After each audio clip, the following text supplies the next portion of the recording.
Welcome to Karma Reads. She spent 5 years being his invisible backbone, his calendar, his speeches, his reputation. Tonight, the machine shuts down, and the man finally discovers he was never the engine. So this is your new strategy, Harper.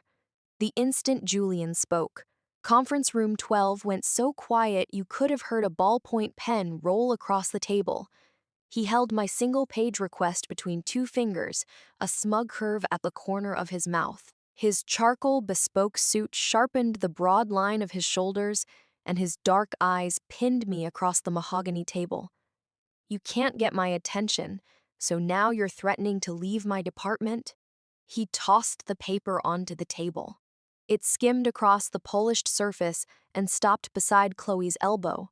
Chloe immediately lowered her eyes.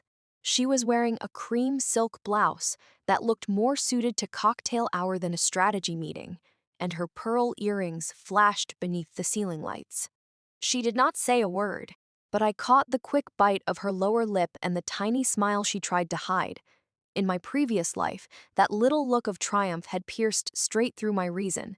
I would have panicked, leaned forward, and rushed to explain to Julian that I was not being emotional, that I was not jealous this time. I simply looked at the paper beside Chloe's arm. It was my transfer request. Cold air spilled from the vent and brushed the back of my neck. My hands rested flat on the table, my nails neat and short. I was not gripping anything. I was not trembling. I'm not threatening anyone, I said. My voice carried through the glass-walled room, as calm as a weather report. The smile on Julian's face froze for half a second. I tapped my tablet awake, turned the screen around, and pushed it toward the center of the table. At Baden Arschlufen this morning, Human Resources and Compliance approved the transfer. At exactly 5 this afternoon, all of my strategic operations server access, security clearance, and spending authority will be terminated automatically. Silence swallowed the room. The two senior partners seated to Julian's left stopped turning pages. Their eyes moved from him to me and back again. A muscle jumped in Julian's jaw. He did not look at the tablet. He kept staring at me. I opened my handbag and removed the black access card stamped Senior Director, Strategic Operations. It landed on the mahogany with a crisp click. With one finger, I slid it down the table toward Julian. And to prevent any confusion during the transition, I continued, holding his gaze, I will no longer handle work outside the scope of my new position, effective immediately. Chloe gave the faintest little gasp. She shifted closer to Julian until her shoulder nearly touched his arm. Harper, everyone is pushing hard to finish a major project. Saying something like that right now puts Julian in a very difficult position. That includes, but is not limited to. I cut through her sugary tone without looking away from Julian. Booking your weekend tea times, scheduling your mother's cardiology appointments, rewriting client-rejected decks after hours. And I finally turned toward Chloe's carefully made-up face, quietly repairing certain people's error-riddled financial models so they look presentable in front of a client. Color flooded Chloe's face. She sat up straight. Harper, what is that supposed to mean? I have never, meeting over, Julian snapped, raising his voice above hers, both hands pressed against the edge of the table, his knuckles pale with pressure. His chest rose and fell as he swept his gaze across the room. Everyone out. Harper stays. Chairs scraped against carpet. The partners packed up twice as quickly as usual, none of them daring to stare. Chloe rose slowly. Before leaving, she gave Julian a wounded, glassy-eyed look, then slipped through the glass door with her head bowed. The door closed behind her. The blinds descended automatically, blocking the hallway from view. Julian rounded the table and strode toward me. His shoes sank into the carpet, each step carrying the familiar weight of intimidation. He stopped less than 2 feet away, his tall shadow swallowing me. "What exactly are you trying to pull?" he asked in a low voice. It was the voice he used only when we were alone, dark and intimate, equal parts warning and weary indulgence. Is this because I took Chloe to the private reception last night instead of you? Harper, she needs to build connections. You're already established in that circle. You don't need. I need to go to the 8th floor and pack my personal things. I reached for my tablet. His hand came down over mine. His palm was hot in my previous life. One touch from him would have filled my stomach with butterflies. I would have softened immediately, swallowed every grievance, and traded my dignity for a few seconds of warmth. I looked down at his large hand covering mine. Then I twisted my wrist and pulled free without hesitation. Don't touch me. Julian's hand remained suspended in the air. His pupils tightened as though I had struck him. Harper. His jaw clenched, and real anger finally entered his voice. Withdraw the request. I'll pretend this morning never happened. Meridian is due next month, and you know better than anyone how important that project is to me. You cannot walk away now. I looked up and met his eyes. The core data framework for Meridian is finished. Chloe can handle client follow-up and creative positioning, can't she? I gave him the faintest smile. After all, you wrote last week that she brought a clear emotional direction to a difficult engagement. Julian's brow tightened. That was client-facing praise. I wanted them to believe we had fresh talent on the team. You know you're the one who fixes everything at the end. Exactly. I tucked the tablet beneath my arm, so I've decided to stop fixing it. I walked around him and headed for the door. Harper, his voice rose behind me. If you walk through that door today, you lose every dollar of the Meridian bonus and every line of credit for the work. My fingers rested on the cold metal handle. I did not turn around. Put it toward a few professional outfits for Chloe. What she wore today was more happy hour than executive meeting, and half the room noticed. I pressed the handle and walked out. Hallway air filled my lungs again. I strode toward the elevators, my heels striking a crisp rhythm against the tile. My phone vibrated wildly in my pocket. I ignored it. Back in strategic operations, my desk sat directly outside Julian's private office. Once I had worn that location like a medal. It meant I was his most trusted gatekeeper. Now it looked like a very expensive cage. I opened a drawer and pulled out the cardboard box I had prepared. 3 printed cards rested on top. Julian's exact black coffee order, his mother's gluten-free dietary restrictions, and the maintenance schedule for his Aston Martin. I fed all 3 into the shredder beside my desk. Buzz-zuff, the sound of paper being swallowed was startlingly loud in the quiet office. Several coworkers who had been peeking over their partitions disappeared at once. A cloud of perfume arrived before Chloe did. She leaned against my cubicle wall with a steaming latte in her hand. The fragile act was gone. In its place was curiosity and a barely concealed spark of delight. You're really leaving, she tapped one manicured finger against the rim of her cup. You don't have to make such a scene. Julian just thinks I'm more approachable with clients.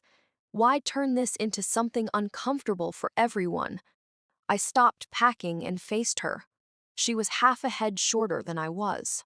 But she lifted her chin as though trying to look down on me from a winner's podium. I opened the bottom drawer and removed a thick file bound in a red folder. This is the Meridian Outstanding Issues list.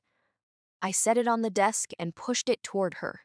3 unsigned vendor contracts, 16 compliance revisions rejected by legal last night, and a progress report the client CEO expects at 2 this afternoon.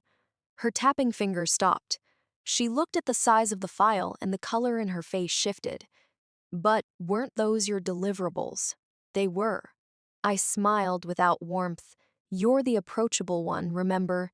Go charm Anthony in legal and see whether he'll waive a compliance review for you.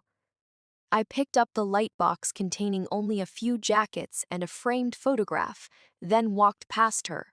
One more thing. I paused and glanced over my shoulder. Julian has a mild ulcer. If he doesn't eat something by 3, he becomes unbearable in meetings. Since you're so eager to take my place, make sure you line up at the deli downstairs for his fig and oat yogurt. Chloe's face went red, then white. Her mouth opened, but nothing came out. I left her standing there and took the direct elevator to compliance and risk on the 8th floor. The air itself felt different upstairs. There was none of the breathless, permanent deadline panic from below, and none of the stale mixture of cheap perfume and burnt espresso. The floor was cool and quiet. Evelyn's office was at the end of the hall. She was in her 50s, with immaculately cut silver hair and a navy suit that fit like armor. When I knocked and entered, she was removing her gold-rimmed glasses and rubbing the bridge of her nose. "I heard you threw your access card across the table in conference room 12, she said, looking me over with sharp gray eyes. I also shredded his personal schedule. I set my box on the sofa, walked to her desk, and placed an encrypted flash drive on the mahogany. "What is this?" "My welcome gift to compliance." I braced both hands on the edge of her desk and leaned closer. 3 months of data backups Chloe sent to outside vendors from a private email account with no audit trail, plus 3 questionable transactions Julian approved outside his authority because he wanted to accelerate Meridian. Evelyn looked from the drive to my face. Something dangerously pleased flickered in her eyes. "Do you understand what happens if I open an investigation?"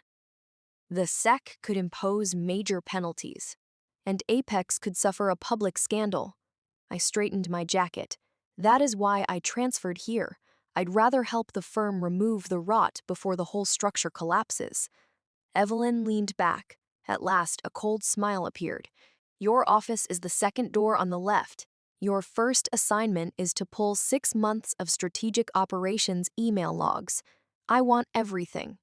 With pleasure, I left her office as sunlight poured through the hallway windows and warmed my face. My phone lit up again. "Sender, Julian. Harper, stop this. 8 o'clock tonight. I reserved your favorite table by the window at the grill. We need to talk." I stared at the message, my finger hovering over block for 1 second. Then I smiled. Talk. Of course we were going to talk, just not over candlelight at a romantic restaurant. We would talk under bright lights, where everyone could see exactly what Julian Cole was without the woman who had spent years holding him upright from the shadows. I did not block him. In New York's money and power circles, blocking someone looked emotional. I preferred silence. Let his messages fall into it like stones into a bottomless well. I muted my phone and dropped it into the drawer of my new office. The view from the 8th floor was far better than the one below. Manhattan traffic flowed beneath the windows as I settled into a new ergonomic chair and opened the highest level compliance portal Evelyn had authorized for me. Streams of data moved across the screen like polished surgical instruments. Ping. A system alert interrupted my thoughts. The internal chat icon flashed with a bright red notification. It belonged to the group that had once tortured me every day. I had not left it yet. The show was only beginning. I opened the chat. "Chloe Fiver's sweetheart. What is the password for the final version of the Meridian risk hedging model? The client needs it in 30 minutes, and I can't open it. Please." Crying emoji. Prayer emoji. More than 30 people were in the channel, including cross-functional leads and representatives from legal. Chloe had posted publicly on purpose. She wanted everyone to see her as the victim of a bitter former teammate who had sabotaged the handoff. If I softened the way I used to and sent her the password privately, I would effectively admit that I had withheld it. I took a sip of black coffee, bitter. Useful. Then I placed both hands on the keyboard. Harper Sutherly. All files were fully encrypted and archived through the corporate compliance system yesterday at Sawusidian Wushuwufen. Passwords are generated automatically and may be released only through the formal transition approval process. I paused, then hit enter. The channel went silent. Seconds later, a private message appeared. "Chloe. Private, Harper, please don't do this. Julian is on a client call right now. If he can't produce the model, he is going to lose it. Just send me the password privately. I'll owe you. I could practically see her biting her nails and bouncing in her chair. For 5 years, I had been the fool who broke rules over and over because I was terrified Julian might lose it. I ignored her message. Instead, I drafted an email, attached my liability release transition manual, cited her insufficient access level, and copied the head of legal and all 12 partners. Send clean. Precise. Devastating. Less than 3 minutes later, my direct line rang. Have you lost your mind? Julian's furious voice exploded through the receiver. Apparently, the client had just embarrassed him on the call for failing to produce the model. I'm following company compliance policy, Julian. I held the receiver slightly away from my ear.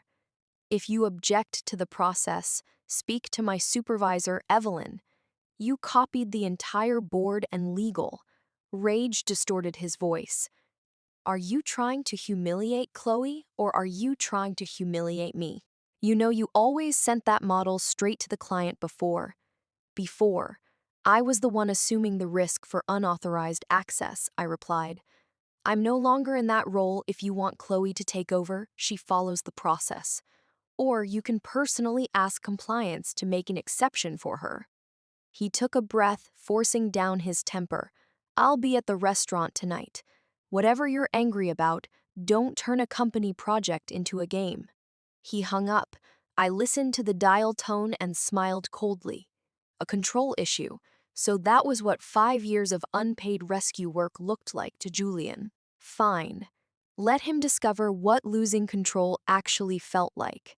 At 5, I clocked out on time. No overtime, no midnight deck revisions, no frantic scrambling because an executive had a last-minute idea. When I stepped out of the Apex building, the sunset had painted Manhattan rose gold. I did not go to the grill. I went home, took a long bath, slipped into a wine-colored silk dress, and opened a bottle of good Pinot Noir.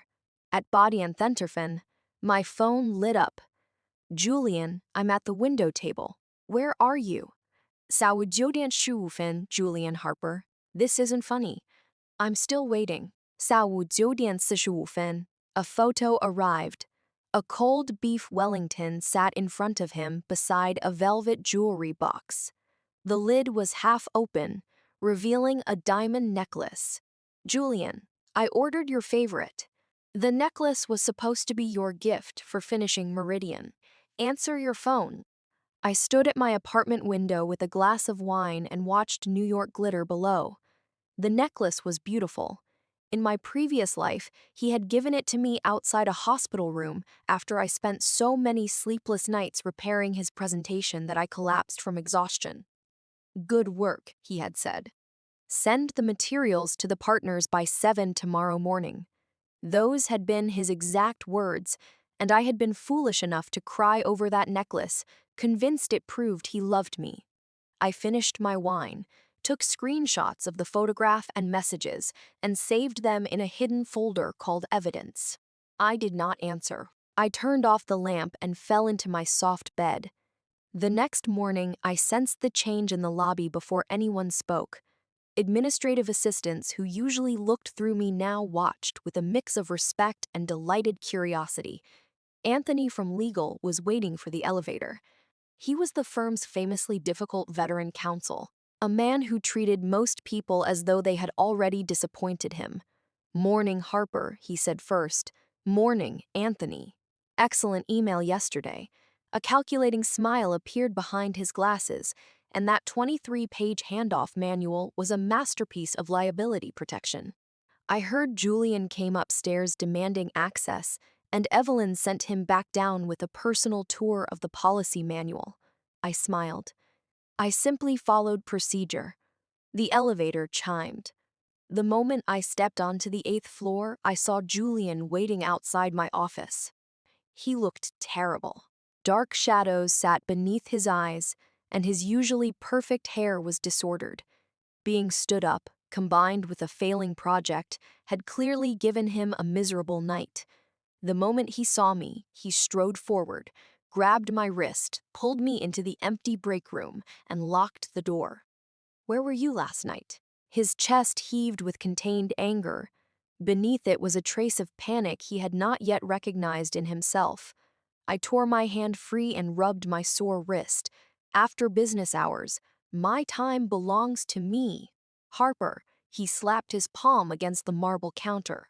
"Are you finished?" Chloe cried yesterday after the partners tore into her over the password. "The project lost an entire day. Do you know what that cost the firm?" Ask the talent who took over. I looked at him without warmth. If she cannot complete the access form clearly identified on page 12 of the transition manual, then yes, perhaps crying in a break room is the position best suited to her. "She isn't you," Julian blurted. The break room went still. Even Julian froze. He finally seemed to hear the humiliating truth behind his own words. The anger in his eyes slowly gave way to something dangerously close to pleading. "Harper." His voice softened as he reached for me again. "I know you feel overlooked. Come back, and the deputy director role is yours. You will have full control of Meridian. Chloe will do administrative support only." All right. There he was. The real Julian when force failed. He offered a shiny reward and tried to lure you back into the same cage. I looked at the man I had once loved with every part of me. He was handsome, wealthy, and accustomed to controlling every room. Now he looked ridiculous. "It is too late, Julian." I stepped back from his hand. "What is too late?" Suspicion tightened his face. "Everything." I took out my phone. A notification from Harborlight Foundation glowed on the lock screen. Its annual gala was one of the most important charity events in New York society. In my previous life, Julian had represented Apex on stage. I had written his 15-minute speech over 3 sleepless nights, then stood backstage feeding him every transition and donor name. "I heard you changed your guest for tonight's gala from me to Chloe," I said. "Is that true?" Discomfort flickered across his face. "Only because you've been unstable lately. I didn't think that environment would be good for you. It is just a ceremonial dinner." Of course. I slipped my phone into my pocket and headed for the door. "Then I hope your speech goes well." I did not tell him that the flawless speech existed only in my memory now. Nor did I tell him that the backup draft on the flash drive contained one fatal error, the kind that could humiliate him in front of every old money donor in New York. The door closed behind me. I could hardly wait for the spotlight. Cold light from crystal chandeliers scattered across a towering display of champagne glasses. When I entered the ballroom, the orchestra was playing a restrained opening piece. I had chosen my own gown, a deep burgundy dress with an open back, rather than the harmless blush shades Julian preferred.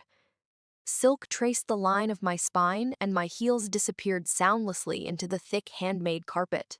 The crowd still parted for me.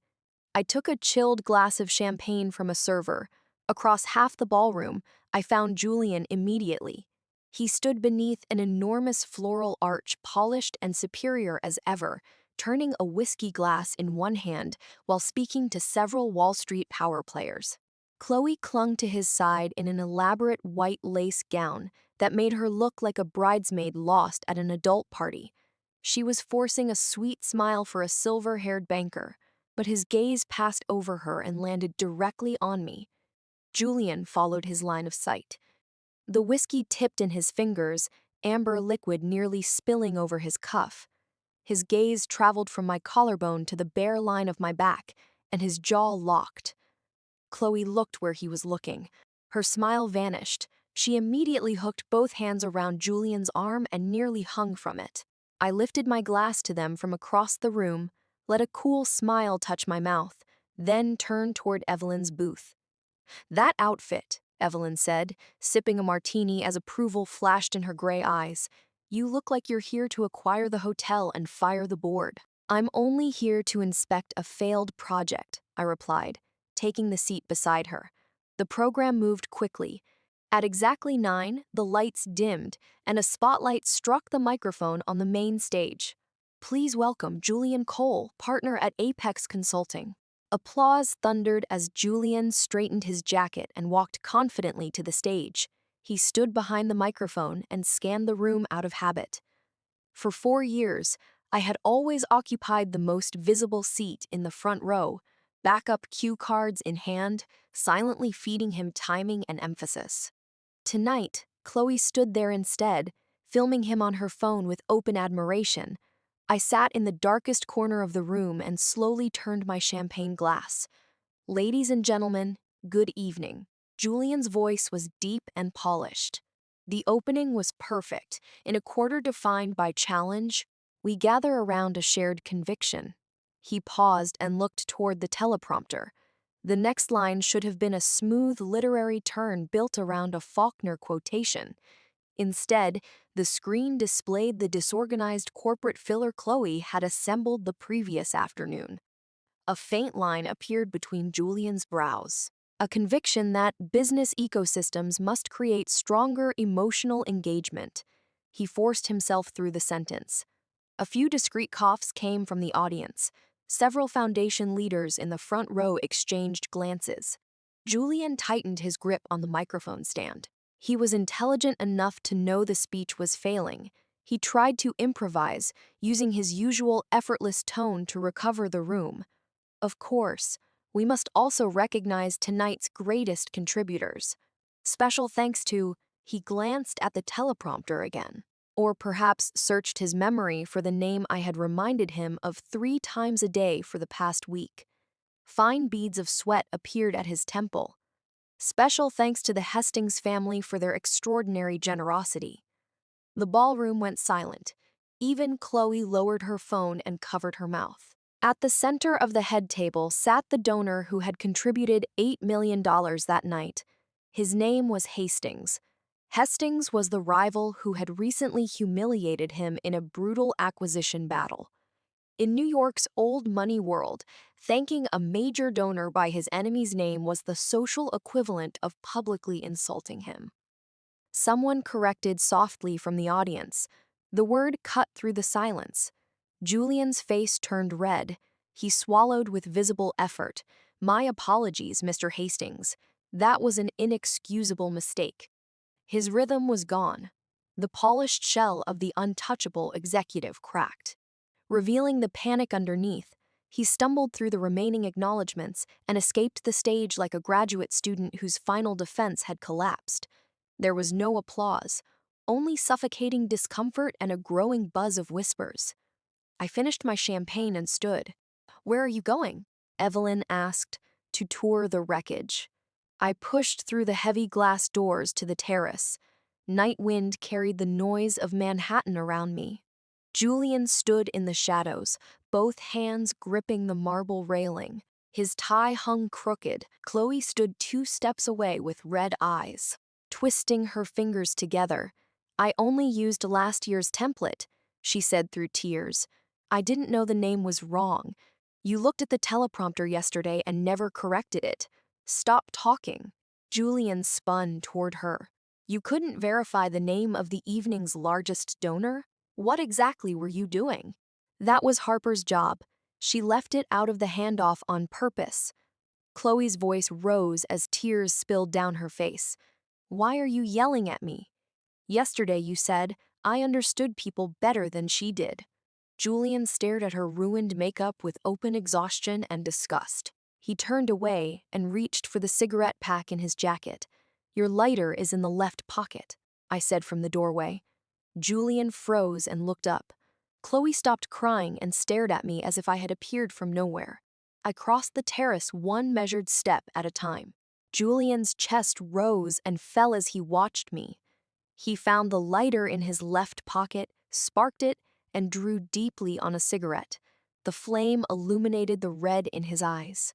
Are you satisfied? He asked, smoke leaving his mouth with the words. You watched me make a fool of myself in front of the most important people in New York. Was that what you wanted? Small correction. I tilted my head. You didn't look like a fool. You were one. Without the pronunciation cards I prepared for you, you could not even say the sponsor's name. Harper, that is enough. Chloe stepped toward me, but Julian pushed her aside. Leave, he said, never taking his eyes from me. Julian. I said leave. His shout echoed across the terrace. Chloe flinched, covered her face, and hurried back into the ballroom. Only Julian and I remained. Wind snapped the hem of my dress. He dropped the barely smoked cigarette and crushed it beneath his shoe. Then he closed the distance between us, planting both hands on the marble railing at either side of my body. His expensive cologne mixed with tobacco and raw desperation. How long are you going to punish me? He lowered his face toward mine, his voice strained and out of control. You won. You ruined the gala. You won. Are you happy now? Come back with me. I did not flinch. I raised one hand and rested my fingertips against the handsome face twisted by anger and humiliation. Hope flared in his eyes. His breathing roughened, and he actually leaned into my palm. Come back. My fingers slid down his cheekbone to his tie. I gripped the knot and pulled hard enough to force his face close to mine. Julian, you still don't understand. I looked directly into his bloodshot eyes. I didn't win. You simply failed without me. I released his tie and pushed him back. He stumbled into the railing and stared at me in disbelief. Harper. The terrace door opened again. Julian, what are you doing? A perfectly maintained woman with a voice trained for command stepped into the light. Julian went rigid. I turned, his mother. Elizabeth stood there in a custom silver wrap. She was the reigning matriarch of an old money family, a woman who treated everyone outside it as support staff. She looked me over. Her eyes paused on my burgundy dress, and the smallest crease appeared between her brows. Harper, she said in her usual tone of instruction, you failed him tonight. Julian embarrassed himself on stage. As his assistant, why didn't you verify the donor list in advance? I looked at the face I had once worked so hard to please. The face for which I had stood in a snowstorm for 2 hours to buy a limited edition scarf. Mrs. Cole, I am no longer your son's assistant. If he cannot remember a donor's name, perhaps he should consult a memory specialist. Elizabeth went pale and drew in a sharp breath. How dare you speak to me that way? Don't argue with her, mother. Julian hurried forward, trying to position himself between us. Let her finish. Elizabeth pushed him aside and fixed me with her familiar elevated contempt. Whatever game of hard to get you believe you're playing. You will come to dinner tomorrow night. We need to discuss your professionalism and your place. She lifted her chin and returned to the ballroom. I watched her leave, then glanced at Julian's ashen face. Dinner. I brushed an invisible speck from my hands. Fine, I'll be there on time. And I would bring an itemized account of everything his family had taken from me over the past 5 years.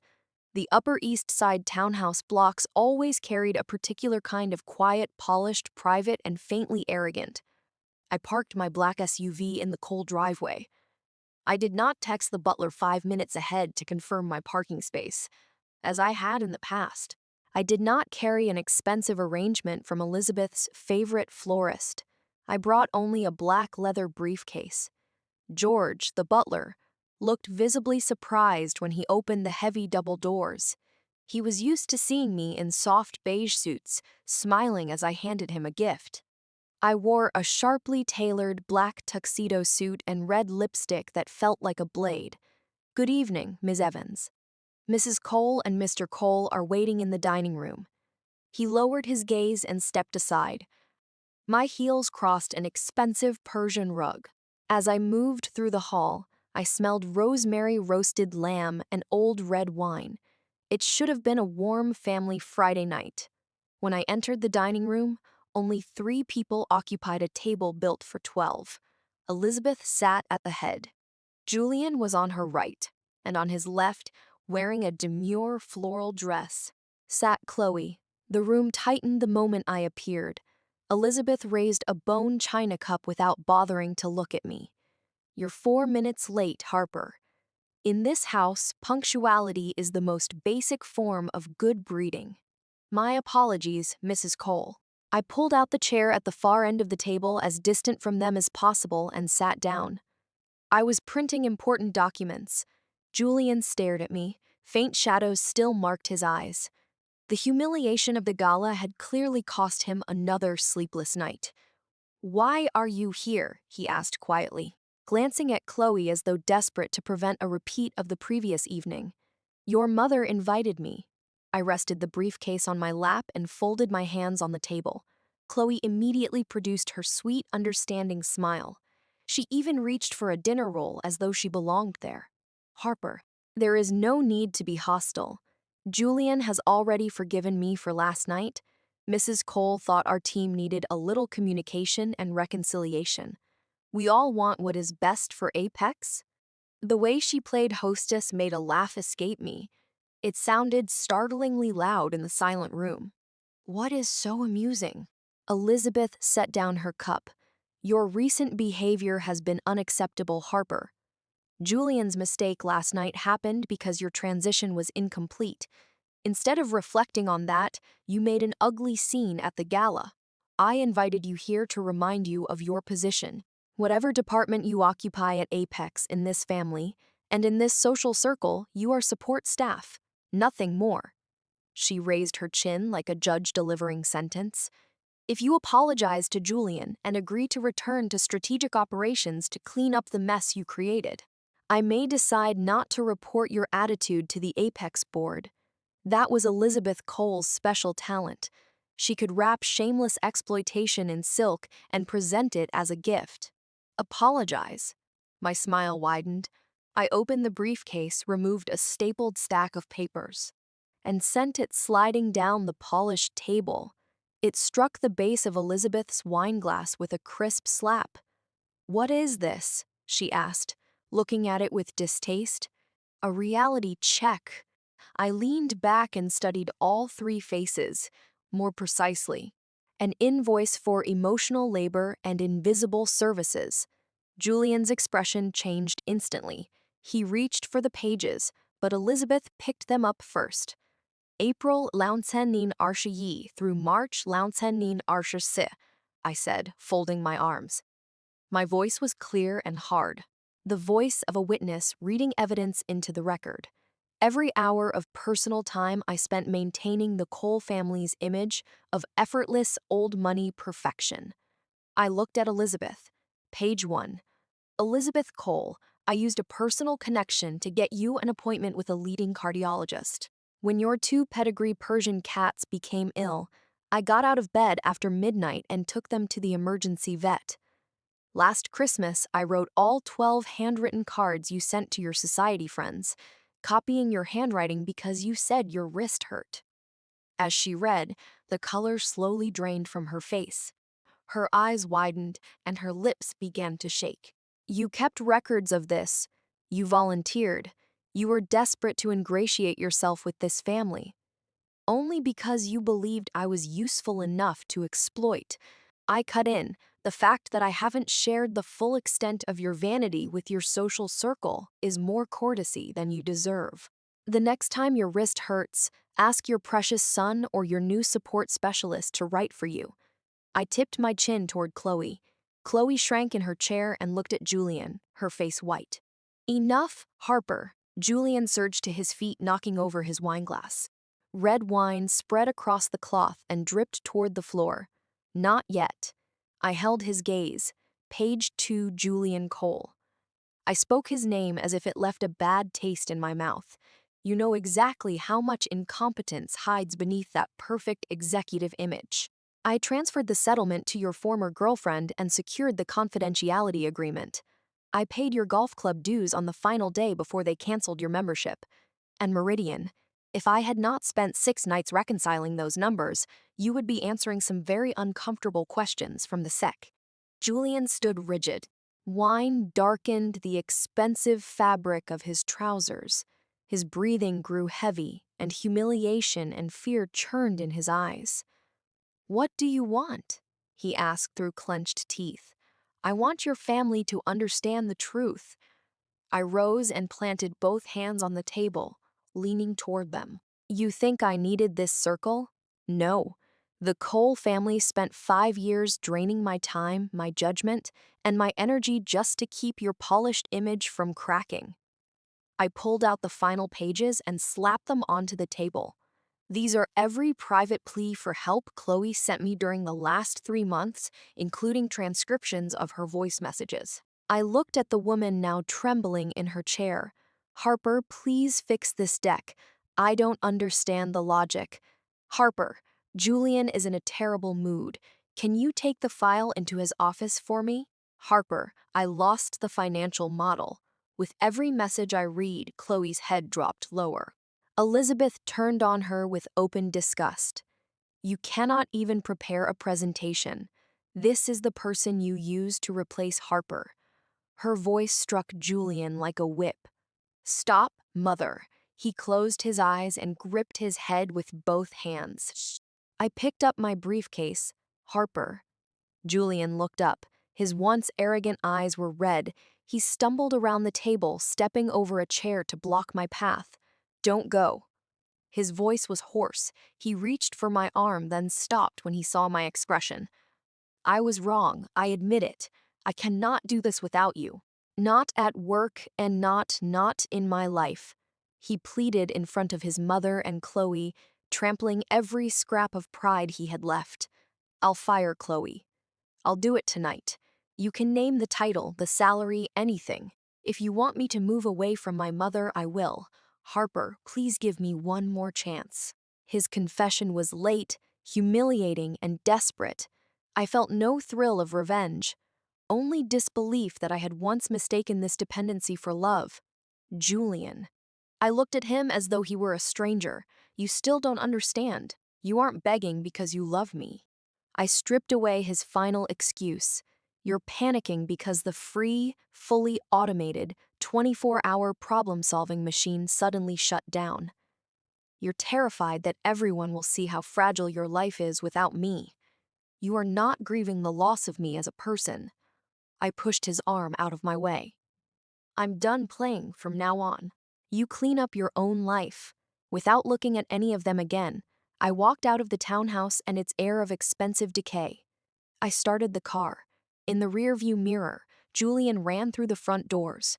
He stood in the night wind and watched my taillights disappear, looking like a puppet whose strings had been cut. My phone vibrated. It was Evelyn. It caught her. "Chloe is using an unclosed public IP session to access the server. She is trying to move yesterday's leaked files into your old encrypted cloud folder." I stared at the message, and a hard smile touched my mouth. She wanted to frame me. How predictable. "Lock the IP location," I typed. "Cut off the upload but preserve every action log." Monday, Shangwu, the internal hearing room on the 44th floor of Apex headquarters, had no windows. Fluorescent light fell hard across a massive oval conference table, and the air smelled faintly of disinfectant and anxious sweat. I sat on the right with an unmarked black laptop in front of me. David, Apex's chief human resources officer, occupied the head of the table. Evelyn sat beside him, her fingertips tapping in a controlled rhythm. Anthony from legal leaned back with his arms folded and his eyes half closed. Julian and Chloe sat on the left. Julian looked as though he had not slept. A faint wrinkle disturbed the shoulder of his normally immaculate suit. He watched me with the desperation of a trapped animal searching for a way out. I did not give him a single second of eye contact. Chloe, meanwhile, had carefully assembled her costume for the day. She wore an oversized pale blue cardigan that was clearly a man's, the cuffs rolled twice over a conservative white blouse. She had almost no makeup on. Her face was pale, her hair loosely pinned, and a crumpled tissue trembled in her hands. She looked like a small bird caught in a storm, one hard breath away from breaking. David cleared his throat and pressed the recording button. This hearing concerns the unauthorized disclosure of Meridian Project Risk Hedging Model version, CDRL to an outside vendor. All relevant parties are present. The official record may be used in subsequent legal proceedings. Is that understood? Everyone nodded. David opened the file before him. Ms. Chloe Jones, last Thursday, our external security system intercepted an email containing confidential Meridian parameters. The sending account had been disguised, but the file's last editor's signature pointed to strategic operations. As the project's current execution lead, what can you tell us? Tears appeared in Chloe's eyes immediately. She did not answer at first. Instead, she looked at Julian with a helpless plea. He avoided her gaze and rubbed his forehead. I, I don't know how to say this, she whispered, her voice trembling with theatrical precision. I never wanted things to become this ugly. Harper has been with the company a long time, and I know she has misunderstood me. Anthony gave a dry snort. Get to the point, Ms. Jones. This isn't a therapy session. Chloe flinched and sat straighter. She bit her pale lip as if gathering courage. Last Wednesday, during the transition, Harper aggressively locked down every permission. Everyone knew Julian was under enormous pressure from the client. I was trying to keep Meridian from collapsing, so I searched everywhere for backup files. She pressed the tissue to the corner of one eye. Eventually, I found the model on an unsecured public drive called Harper's Cloud Backup. I was in a hurry and didn't verify every parameter before sending it to the vendor for formatting. I had no idea it contained restricted confidential data. I was misled. Her voice broke beneath the weight of her performance. It was clearly a trap. Harper planted a corrupted file before leaving. She resented Julian for trusting me, and out of jealousy, she tried to destroy him and destroy me through this project. Chloe's breath hitched between sobs. The oversized cardigan slipped slightly from one shoulder, completing the image of fragility. In another room, with another panel, the performance might have worked. But today's panel included Evelyn and Anthony. That is a serious accusation, Ms. Jones, Evelyn said evenly. Do you have evidence that Harper created this public drive and deliberately placed false data inside it? Yes. Chloe reached into her bag and hurriedly handed David a flash drive. I asked someone in it to retrieve access log screenshots last night. They clearly show that Harper's employee ID created the folder. It also contained old discarded Meridian drafts. She deliberately mixed the compromised file among them. David inserted the drive. Several screenshots appeared on the large wall display. My employee ID and name were plainly visible. Chloe turned toward me. Tears still ran down her face. But beneath them, I saw the vicious satisfaction of someone who believed she had finally cornered me. Harper, she said with wounded gravity, you can hate me, but you had no right to gamble with Apex's reputation. Julian trusted you. How could you do this to him? Every gaze turned toward me, including Julian's complicated mixture of pain and doubt. I studied the screenshots as though they were cheap forgeries hanging in a bad gallery. Are you finished? My voice rang clearly through the hearing room. Chloe blinked, apparently surprised that I showed no fear. I ignored her, opened my laptop, and typed several commands. David's presentation vanished from the display, replaced by my own secure feed. Since Ms. Jones is so interested in it access logs, let's review the complete report rather than a cropped selection. The screen filled with code, timestamps, and network charts generated by Apex's highest-level security platform. A red confidential watermark crossed every page. First, Harper's Cloud Backup. I raised a laser pointer and placed the red dot on the screen. My employee ID did create that shared drive 2 years ago. It stored public annual reports and other non-confidential materials at 5 p.m. When my transition was formally completed and my strategic operations permissions were revoked, there were no confidential Meridian drafts on that drive. None. You're lying. Chloe shot to her feet and pointed at the screen. My screenshots clearly show Sit down and stop interrupting. The authority of my new position landed in the room. Chloe dropped back into her chair. The next surveillance footage and back-end data will demonstrate exactly how the compromised draft appeared inside that abandoned public folder. I pressed play. Video filled the screen. The timestamp reads Sunday, 下午11:40. The location was the lobby of an upscale Manhattan hotel. Chloe sat on a sofa in a shadowed corner, a baseball cap pulled low over her face, and a laptop balanced on her knees. Her fingers moved rapidly across the keyboard. Her face went paper white. Her lips began to shake. At 下午11:45, an unknown public IP attempted to bypass the Apex firewall and access my former file permissions. After 3 failed attempts, the same device used a temporary offshore account that had not been properly deactivated and entered the low-security folder called Harper's Cloud Backup. I moved the cursor. 2 pieces of evidence appeared side by side. The first was the MAC address of the device used by the offshore account. The second was the MAC address of the company-issued MacBook registered to Chloe Jones. They matched exactly. After gaining access, the device uploaded a local file called Meridian Risk Hedge Veth Sit Thet The Zine Draft, renamed it as the final version, and attempted to create the appearance that I had planted a trap. I set down the laser pointer and leaned over the table, looking directly at Chloe as she sagged into her chair. Ms. Jones, did you believe deleting the local upload history would make the compliance system forget your device?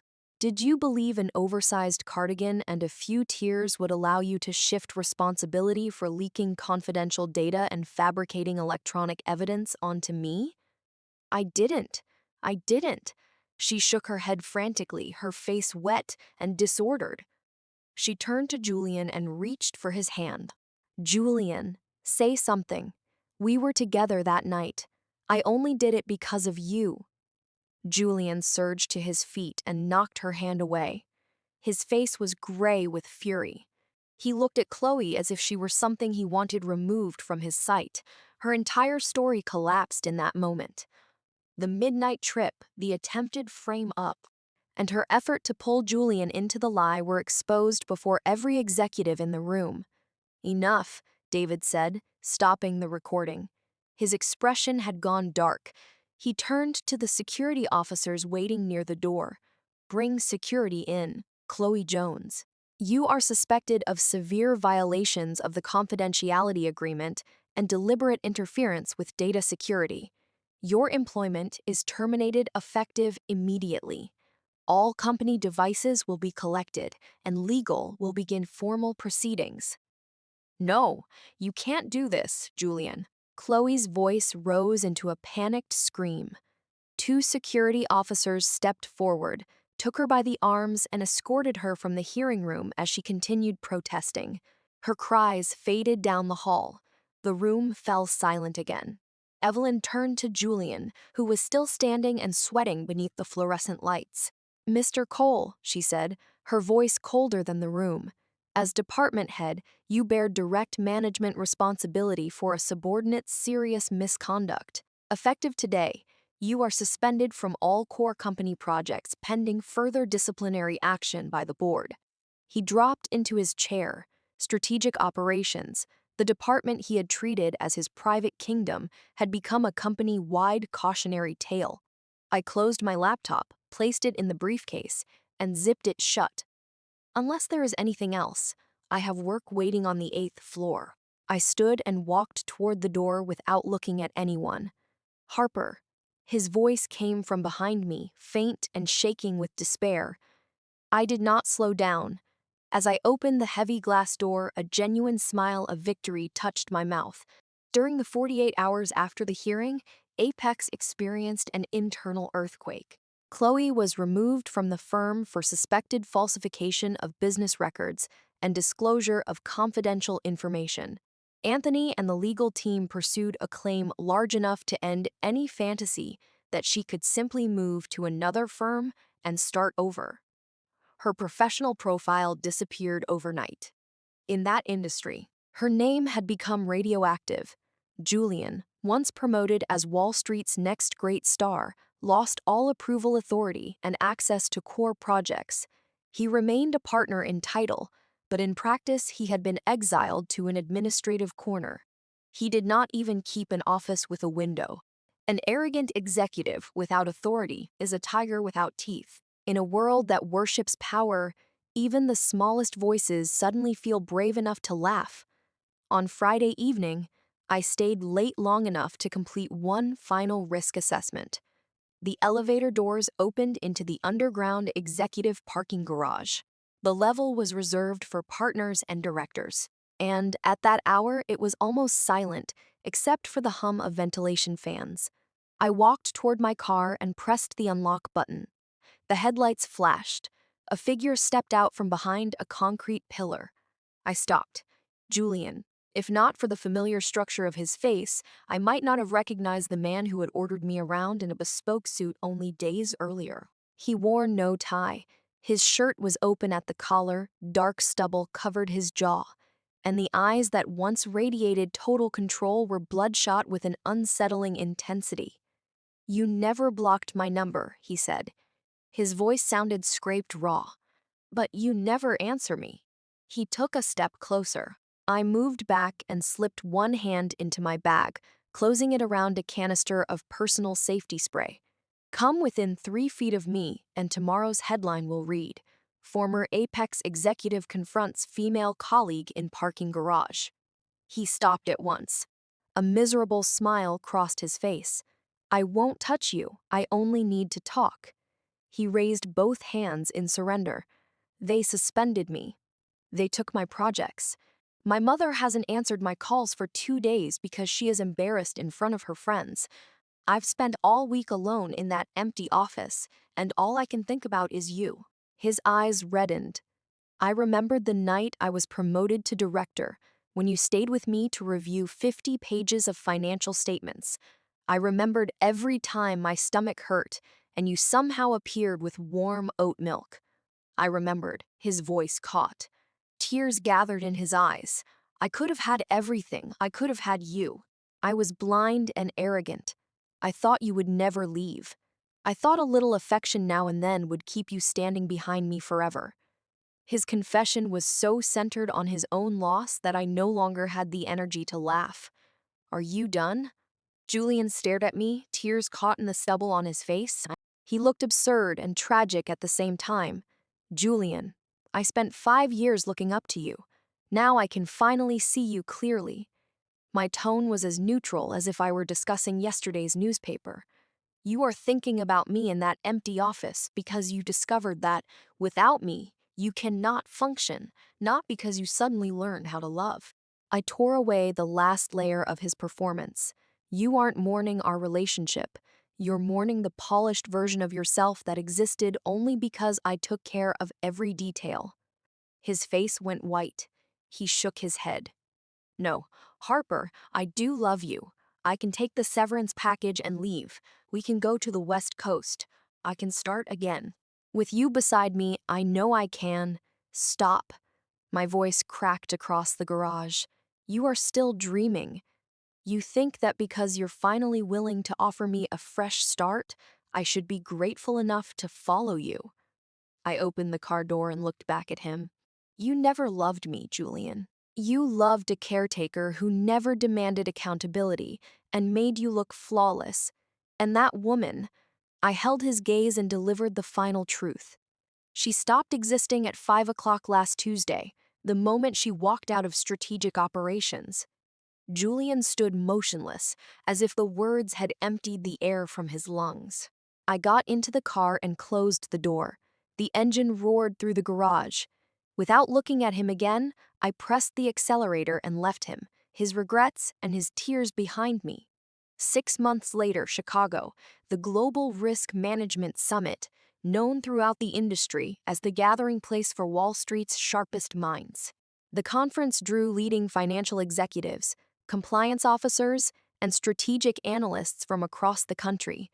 2 uniformed attendants slowly opened the doors to the main hall. Camera flashes erupted. I entered in an ivory-tailored suit, its clean lines giving me the kind of presence I once believed belonged only to other people. My long, dark hair fell in loose waves over my shoulders. Behind me, Evelyn and several core Apex partners spoke quietly among themselves. Ladies and gentlemen, the host announced to the 2,000 people seated beneath the enormous domed ceiling. Please welcome the new Vice President of Global Compliance and Risk Management at Apex Consulting, and this year's recipient of a major national award recognizing rising leaders in finance, Ms. Harper Evans. She will present today's keynote, Corporate Privacy Boundaries and Sustainable Management in the Digital Age. The applause struck like thunder.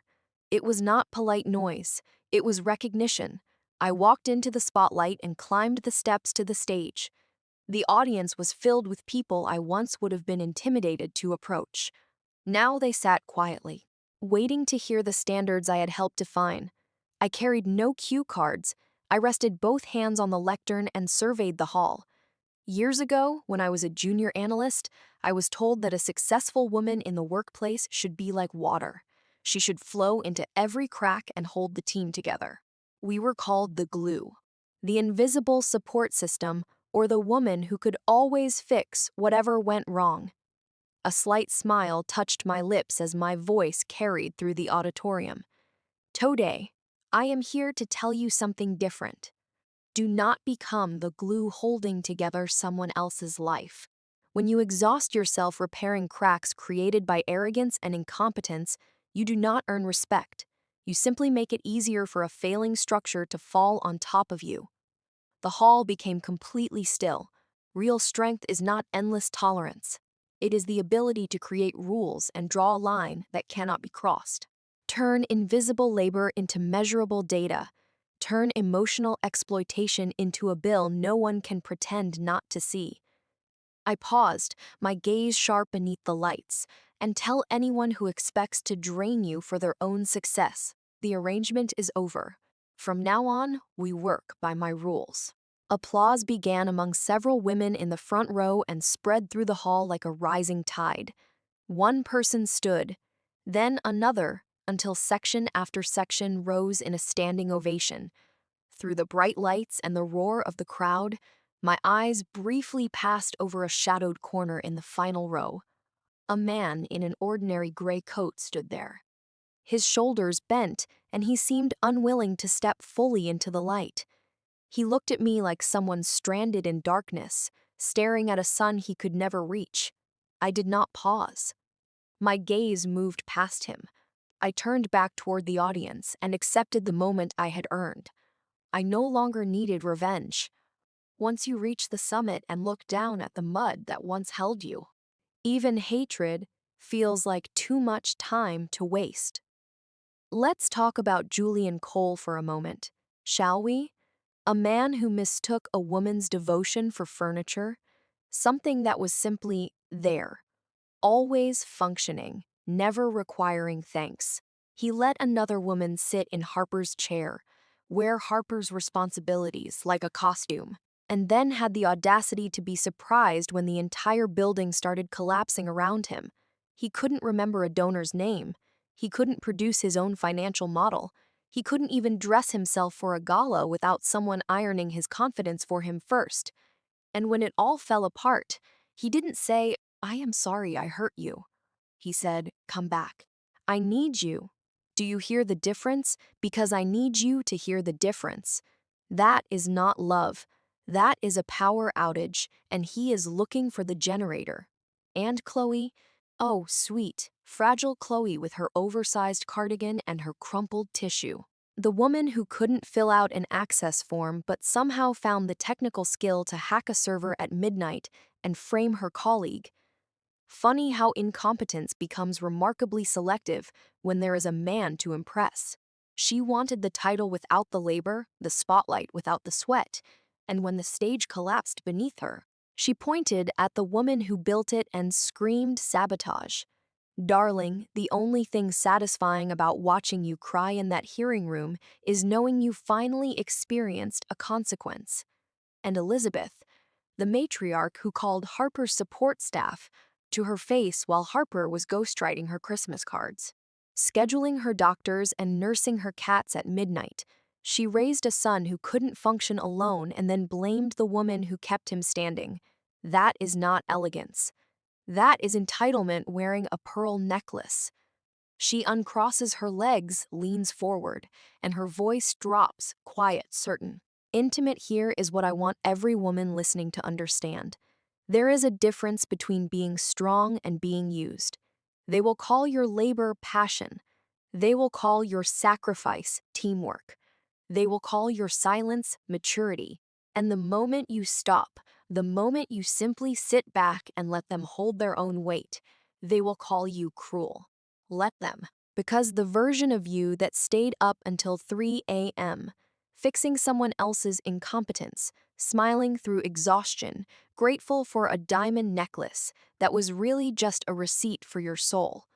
That version of you deserves to rest now. She did her job.